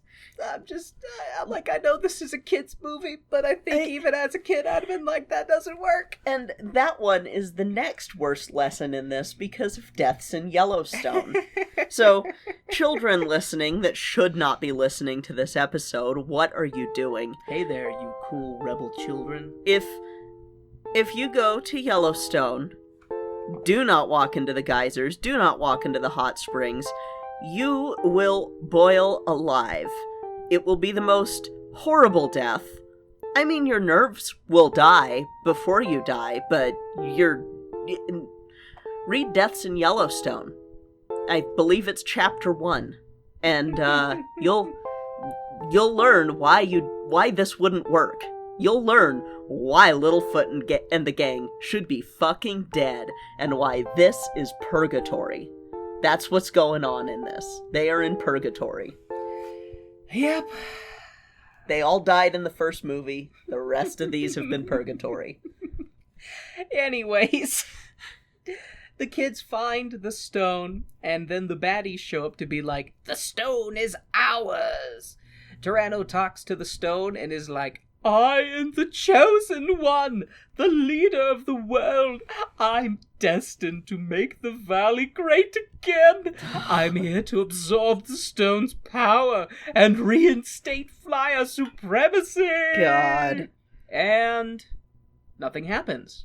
Nothing at all.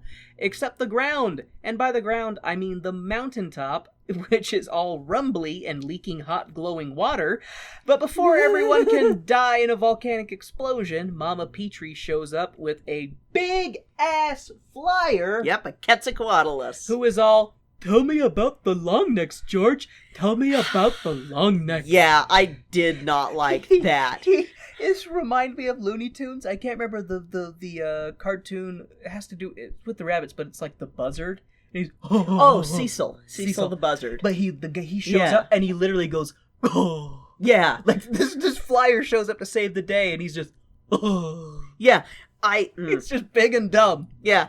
I don't like when they do that, and I especially felt that was not necessary in this scene, but still high stakes. Why do you gotta do that? Why do you gotta make him dumb? Why can't he show up and be like, get on my back, kids, let's get out of here? And he just had to go, ooh. There's some serious issues with that sort of portrayal, but even without that, it's just, this is such a tense scene. Like, this is supposed to be such a tense scene. This is supposed to be the climax of the scene. They fucking do that. This is the climax of the scene. The bad guys are disillusioned. The heroes are on the brink of imminent death. Mm-hmm. The way out shows up in just the nick of time, and then they're just like, Yeah, like, literally. Literally. It pisses me off. But I will say one thing that I like about the Stone of Cold Fire is that when they're hitting it, it's tink, tink, tink. Because it's metal. Because it's just solid metal, which I do have a theory. That's really like a space pod or a transmitter pod that that the Rainbow Faces needed to get to. But they like to say, hey, our mission's over. Because then they leave shortly after, and because of what happens after they're hitting this thing over and over that shouldn't ever happen to a comet or a meteor or a... Yeah, but if you have something... Because, I mean, think about man-made structures. Anything that re-enters the atmosphere has to have a parachute to, like, slow it down. Yeah. This thing hit the ground and dug a trail. Like, it should have broken up. It should have been destroyed. Mm-hmm. Like, that thing shouldn't be there. It shouldn't be there, but and like... if it's supposed to be some kind of technology for these Rainbow Faces to signal their ship again... Could have been a thruster that was going through, and then it thrusts it into the ground, and then they're supposed to find it. The trail leads them to it. I'm just trying to rationalize what happens next to that thing. Because what happens next to that... What happens next to it? Oh, you don't remember? Because it pissed me off. Maybe I read my note. Let me take a look at this. Okay. So during the rumbles, Ducky falls off the mountain, and Tyranno gets flashbacks to how he led a bunch of dinos to their deaths, and he leaps off the cliff and saves Ducky, thereby redeeming himself. Sorta. Yeah, no. The volcano erupts and launches Rinkus and Sierra into a cliffside, all smoldering and crumbled but not dead. That is not the volcano that does it. It is the stone of cold fire explodes. Oh, the stone Yes, itself the explodes? stone itself explodes. I missed because that. they're hitting it with rocks, and then it explodes in this blinding white flash, and then rockets them. Okay, then yeah, I totally And that's missed why that. I'm like, the only thing to rationalize that moment is that is connected to the rainbow faces. Okay, that makes it a little bit more rational. Which also I means guess. that they were using them to help find their way to it to make it easier to get their mission completed. And they're assholes. They are assholes. I love them, but they're assholes. But yeah, so That's the equivalent of telling a bunch of, like, gazelle, hey, there's something really cool over here. Lead me through all of this perilous stuff so that I can go get the radio transmitter to get my helicopter and go, see ya, you're gonna die in like 1,000,000 years, or your whole group is gonna go extinct in 1,000,000 years, or maybe this is right before the KT extinction, we don't know. We don't know when the meteor's gonna hit, but hey, you might want to get meteor insurance.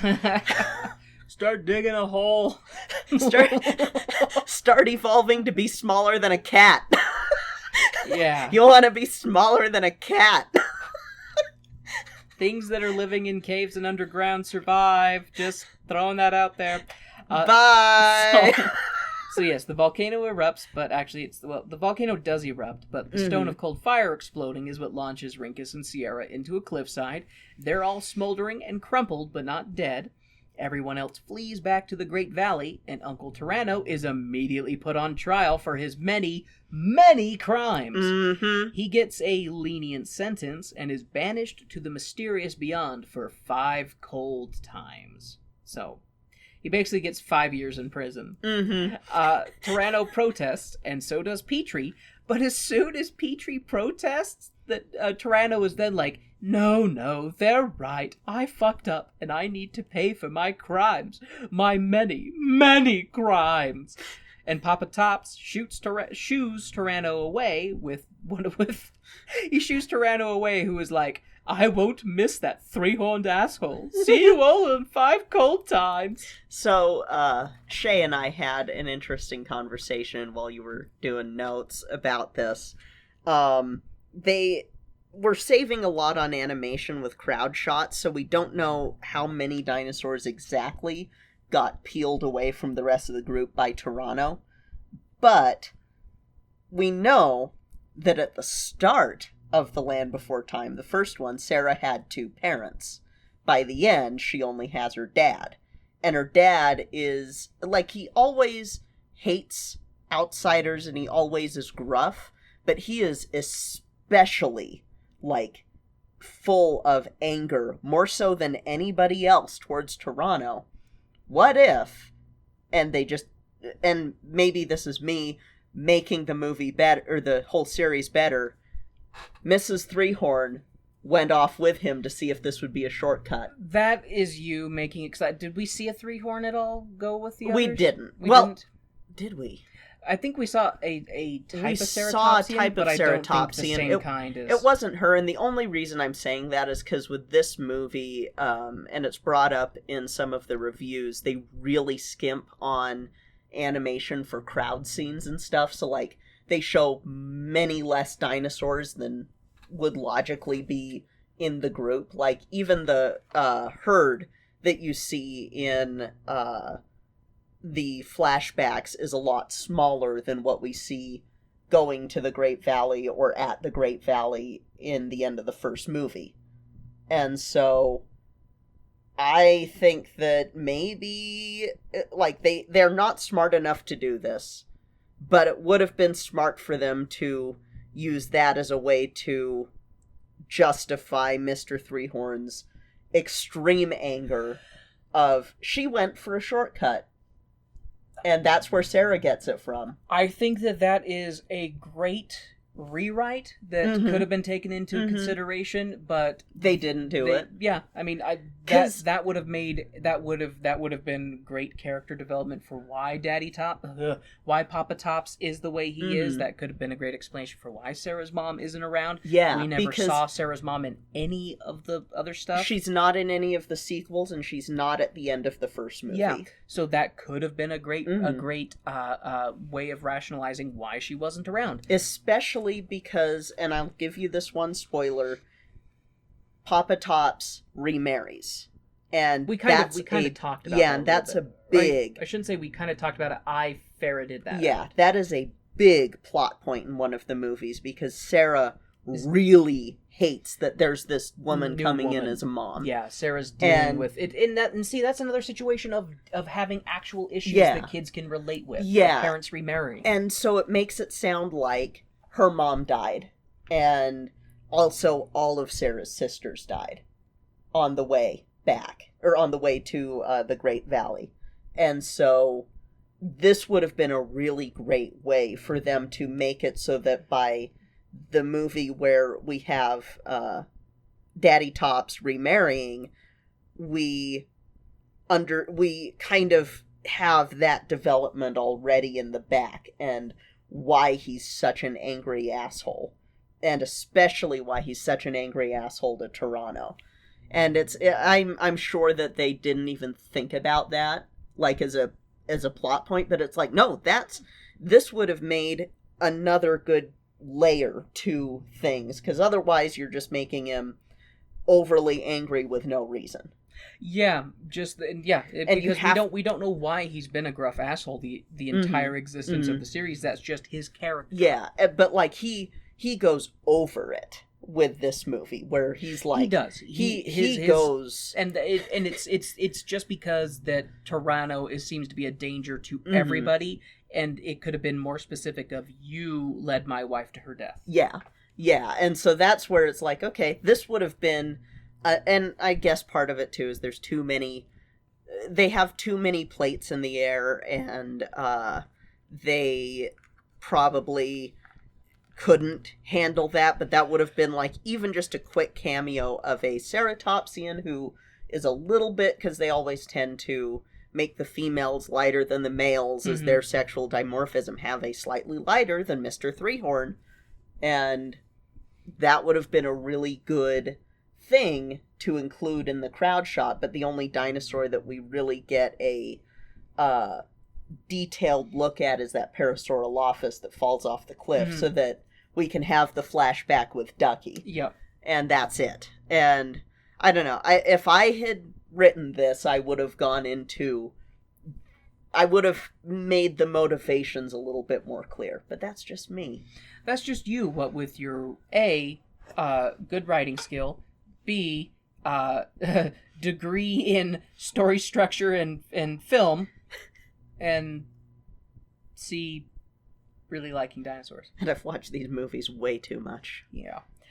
Okay, so we have done a lot of ranting and rambling. I have 2 notes left. Yes. The finish line is right near. So yes, it is. Tyranno's been banished for 5 years. The scene changes to that night, and as we see the immigrant caravan sets off. Jesus Christ. At night. When seeing is the easiest. The Rainbow Faces are watching from a grassy cliff, and Baby Steps approaches and is like, "Gosh, how did you 2 get back to the valley so fast? You can't fly." And they don't even answer Baby Steps. They completely ignore his question and just stand looking out beyond. They don't even acknowledge that he approached and asked a question. They just completely ignore him. The Rainbow Faces then tell Baby Steps that they need to go. And Baby Steps is like, "But I have so many questions, like the Stone of Cold Fire. What's the deal with that? Is there really a Stone of Cold Fire?" And the Rainbow Faces are like, "Lol, lol, lol, lol." "No, that was just a dumb rock. But the journey you took to discover it was just a dumb rock is what's important." And "You mean how we almost died multiple times and defied physics by flying on a rock up a geyser and surviving a volcanic explosion?" Sure. Anyways, look over there. And when Baby Steps turns around to look at the thing that isn't there, the rainbow faces get fucking beamed up by Scotty, and the USS Flying Rock zips away and up into the sky. And this is with a reprise of Beyond the Mysterious Beyond, where Littlefoot is just like, can't you answer my questions? And he's all, well, that would be telling. And I think that it's the female that says that will be telling. And then Littlefoot's last question to them is, what are you guys? And then it leads into, life is not a game, my friend, for losing or for winning. And when you think you've reached the end, it's only the beginning. Oh, will you look at that? What? Look at what? And then you hear the teleporter, and then as they go up, and you watch Littlefoot looking up, and it's actually a really good shot. You don't see the ship at all. All you see is the beam of light. You see the beam of light and sort of the sparkles, and you hear them singing the rest of Beyond the Mysterious Beyond with Beyond the Mysterious Beyond, you the wonder never ends there, and you might find that you have friends there, somewhere out beyond the mysterious beyond. And as they're singing it, it's just this bright light that Littlefoot's looking up with the little twinkles, so who knows what their actual form is. We don't ever find out. It's not rainbow faces. I mean, for all we know, they might actually, maybe they were dinosaurs, maybe they had some type of disguise or camouflage. It's probably a camouflage, because they had a dinosaur form while they're there, and then suddenly they are decidedly not.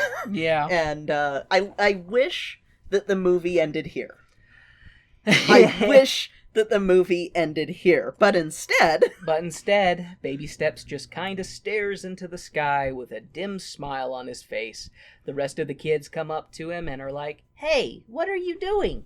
And Baby Steps is like, "I can't tell you, because my walnut-sized brain can't really comprehend what the fuck just happened.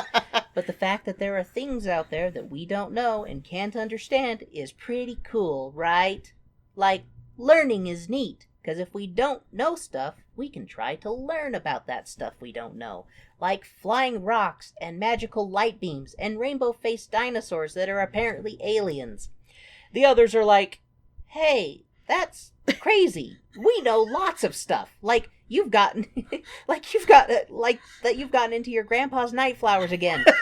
And the kids laugh as they walk away, and they talk about all the stuff that they know, because they've had 7 movies to learn things like meta plots and songs, most of which are lame and forgettable. Where was I going with this? Oh yeah, the movie is over. Yay! And it ends with Mysterious Beyond, or Beyond the Mysterious Beyond, in the credits. An instrumental version that's really good. And the thing is, I feel like they added that last bit to try and be like, oh, the actual lesson was learning new things, and totally not. The villain is inside the house, even though we made that the moral at the beginning, and that's a much better moral. Yeah, the moral that the Rainbow Faces try to impart is that curiosity is good. Seeking knowledge is good. And that's what they're talking about, the whole, it's not the Stone of Fire that was important, it was your journey to discover that the Stone of Fire wasn't magical. That's what matters. The real Stone of Cold Fire was the friends we made along the way. But it's like, that lesson can still be done without this little short scene at the end with Sarah and all of them coming and talking to Littlefoot. It can still hit just fine, and it doesn't feel let down. It keeps you at kind of a, oh, that was an interesting way to end this, rather than the everybody laughs ending. Yeah, I feel like that the balance is somewhere in between, because I do like that the friends came to Baby Steps, because to me that does kind of signify closure, that the friends are together at the end of the movie and then they walk away together. I do like that aspect. I feel like that it could have been fine-tuned to be a little less patronizing to an extent. Yeah. But yeah, it's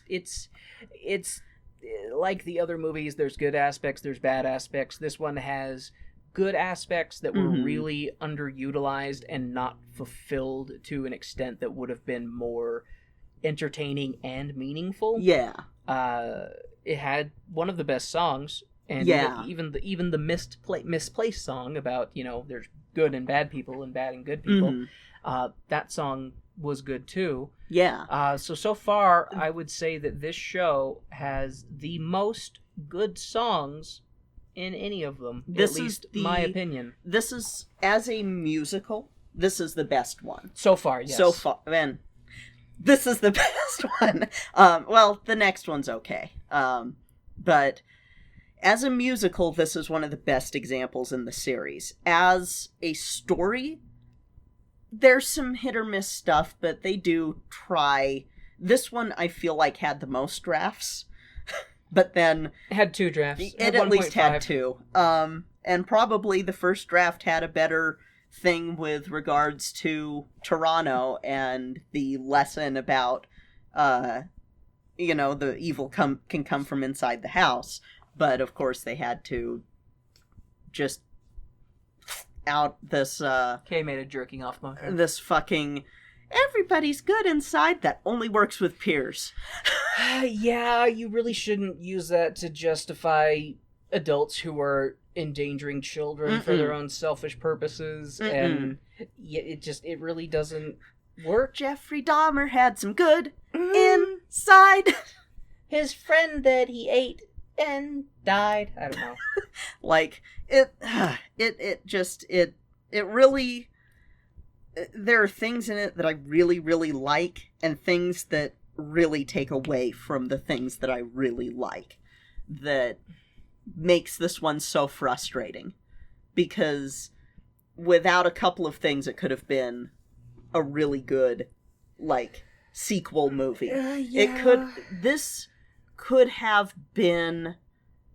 I'm not gonna put it on par with American Tail's sequel.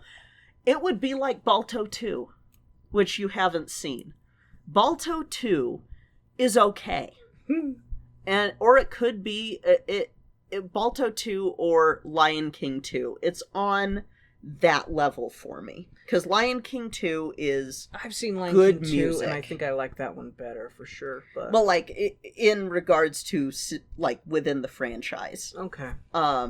Because American Tail 2 is almost its own thing for me, so I can't judge it as a sequel. Same as The Rescuers Down Under. I can't judge that one as a sequel, because it's so good on its own. And with this one, it's very much, you do need the other movie, the first movie, to really get a feel for this one. You don't need the other 6, though. But you do, or the other 5, but you have these moments that are really good, but then you have moments that just tank the movie and make it just, that make you frustrated. Because there are moments in Lion King 2 that, Lion King 2, in my opinion, is the best Disney sequel. Because I've seen way too many Disney sequels, and most of them are terrible. Lion King 2 is fan-fucking-tastic, but there are things in it that really fucking bother me. That that bothered me when I was a kid. Well, the things that bothered me in that, now we're tangenting again, but the things that bothered me in that was just how it retcons stuff. Yeah. But... And so it'll have these frustrating moments, but then there's something good, and there's a good lesson in it, and stuff like that. And that's kind of the case with this sequel with regards to the rest of Land Before Time as a franchise. This sequel has some really good, deep shit, but it also has some really fucking stupid shit. Has a lot. Yeah, that not necessarily any more than the other ones, but... No, it's less than the other ones, in my opinion, because the other ones have some stuff that is just completely unforgivable. Well, my biggest issue is when you have characters who are extraterrestrial, who are much more intelligent than the people they're observing, giving advice that is physically fucking impossible. That bothers me more than just them thinking they can do something and doing it, because, okay, but when you have literal aliens with advanced knowledge coming down and being like, ride this rock up a geyser. That bothers me a little bit less than it bothers you, and maybe, again, it's because I have seen what comes. Okay. And I have seen what's next, and how shitty things get. Speaking of which, what's next, Kay? So, the next one is going to not be one of the shittiest, thank Christ. It's one that I haven't seen that often, though, because it stressed me the fuck out. And not because of the title, not because of the cover art, but because of what happens in it just stressed me out so bad. We are going to be watching The Land Before Time VIII, The Big Freeze. I said, brr, it's cold in here. There must be some dinos in their valley when some snow appears. I said, brr. Yeah, this one, it's been a while since I've seen it. It's a lot more favorably reviewed than the other ones. This one and Stone of Cold Fire are kind of the two in my current journey that have been reviewed pretty well. I haven't seen what people thought about the Great Long Neck Migration, because that's another one that's in the back half of the series that I'm like, this one's pretty decent. This one's good for a very specific reason that we'll get into when we see it. But, although it has some stupid shit in it, but that's the case with all of these. But with the next one, it's going to be a Spike movie. It's going to deal with our sweet boy. Yeah, we've yet to have a Thag-centric episode. He's very much relegated to being the tough, silent type who gets them into trouble because of his fucking stomach. Well, I mean, he is the one that is the most aware that he has a period of time that he has to grow in, and he needs to get as much food in as he can, or else he is going to be sharp-tooth food. Which, I don't want to get into why some of the parenting and dinosaur young choices are dumb in this, but they are. I will say that out of the gang, Littlefoot definitely has the most realistic upbringing before we get to the sequels, because he doesn't have his mom and has to travel alone. Yeah. And that's the case with Spike, too. Yeah, but, like, Spike possibly could have been around adults, because the babies may not have had their thagomizers developed yet, and adults maybe would have protected him that way. Whereas... oh, you mean actual dinosaurs? Yeah, actual dinosaurs. Gotcha. Whereas an Apatosaurus, they may not have traveled with the herd because they're tiny. And, you know, you have this tiny little critter following along giant parents. It does make sense to have them kind of have to grow up alone. Independently, and whoever survives gets to rejoin or join up a new herd, because it wouldn't make sense to rejoin your old herd. Yeah. Because that's how inbreeding happens. Cool. That's how cousin fun happens. But yeah, next one, Land Before Time, The Big Freeze. Land Before Time VIII, The Big Freeze. Yay! Yay! Thank you all so much for sticking with us on this rambly, tangenty filled episode. If you would like to reach out to Kay or I, you can do so at our home base, which is tonedeafmusical.com. There we have links to our social medias, our Twitters, our Instagrams, our Facebooks, as well as a link to the Cast Junkie Discord server, where we have our own Not Safe for Work channel. Please feel free to jump in, say hi, share pictures of your pets, talk about musical theater, or just kind of whatever. If you want to really help out the show, the best thing that you can do is leave a review. A 5-star review helps out on iTunes, Podchaser, Stitcher, wherever you get your podcasts. You don't have to say anything profound. You can say your favorite dinosaur, and hey, I'll sing a little song about your favorite dinosaur if you put it in the review. And if you mention latte in your review, she gets a cookie. Yes, if you mention latte in the review, then she gets a cookie. You can get a cookie too. I'm not the boss of you. If you want to go above and beyond, you can join our Patreon, which is Tone Deaf Musical, and join on any of the levels. We have a bunch of different options for you. You get bonus episodes when we do them. You get your name in the show. You can even have us read a personal message, like a happy birthday greeting. If you want a more tangible way to show your love, if you want to walk around town and show the glory of a Jello cat upon thy bosom, you can do so at our TeePublic store, where we have our Criminal Ginger Baby shirts, our Jello Cat shirts. We've got Jello Cat pillows, Jello Cat masks. We've got all sorts of shit there. But yeah, check out our TeePublic. Check out our Patreon if you want to go above and beyond with helping. But other than that, thank you all so much for your support. And thank you for joining us again week after week. That'll be it for this week. I'm Kay. I'm Warren. And this has been Tone Deaf. Salmon? Salmon. With vanilla. That's how you get salmonella.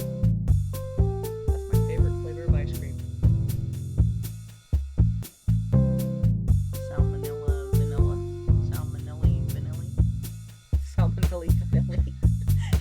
It's when you're throwing up, but someone else is